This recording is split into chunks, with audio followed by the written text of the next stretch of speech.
తోబుట్టుకి అన్నదమ్ముల సహకారం. కవిత అనే ఒక అమ్మాయి. తల్లిదండ్రులకి గారాల పట్టి. కవితకి ఇద్దరు అన్నలు. అన్నలకి కవిత అంటే ప్రాణం. కవితకి చదువు మీద ఆసక్తి తక్కువ. కానీ చాలా తెలివైన ఆడపిల్ల. కవిత ఎప్పుడు మైనపు బొమ్మలని క్రాఫ్ట్ వర్క్ అని చేస్తూ ఉండేది. కవితకి పెళ్లి చేయాలని అన్నదమ్ములు ఒక చక్కని సంబంధాన్ని తీసుకొచ్చారు. చెల్లికి చాలా సంతోషంగా వివాహం చేశారు. అతను మంచివాడే. కానీ నిలకడగా ఒక ఉద్యోగం అనేది చేసేవాడు కాదు.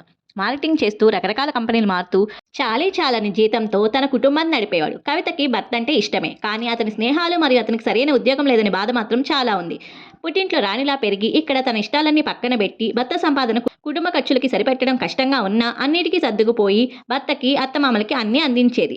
కొన్ని సంవత్సరాలకి తనకు బాబు పాప జన్మించారు.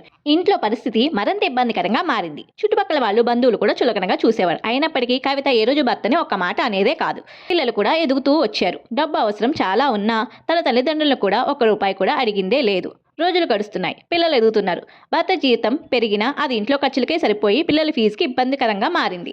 కవిత పడే బాధలు తన అన్నలు చూసి చాలా బాధపడేవారు. చెల్లికి ఏదైనా చేయాలనే ఉద్దేశంతో రుణంగా కవితకి కొంత డబ్బు ఇచ్చి ఒక చిన్న వ్యాపారం ప్రారంభించమని కోరారు.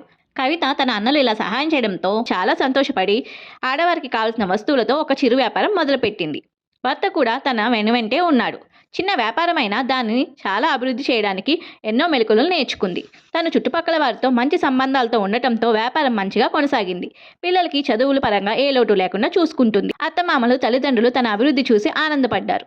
అన్నదమ్ముల సహాయంతో కవిత జీవితం మారింది. కవిత తన వ్యాపారం అభివృద్ధి చెందడంతో 2 సంవత్సరాలకి తన అన్నలు రుణంగా ఇచ్చిన డబ్బుని చాలా ఆనందంగా తిరిగి ఇచ్చింది. అలాగే అన్నకో చెల్లికో కుటుంబంలో కష్టాలు ఉన్నప్పుడు అవకాశం ఉన్నవారు అనుకున్న వాళ్ళకి సహాయం చేస్తే ప్రతి కుటుంబం సంతోషంగా ఉంటుంది గైస్.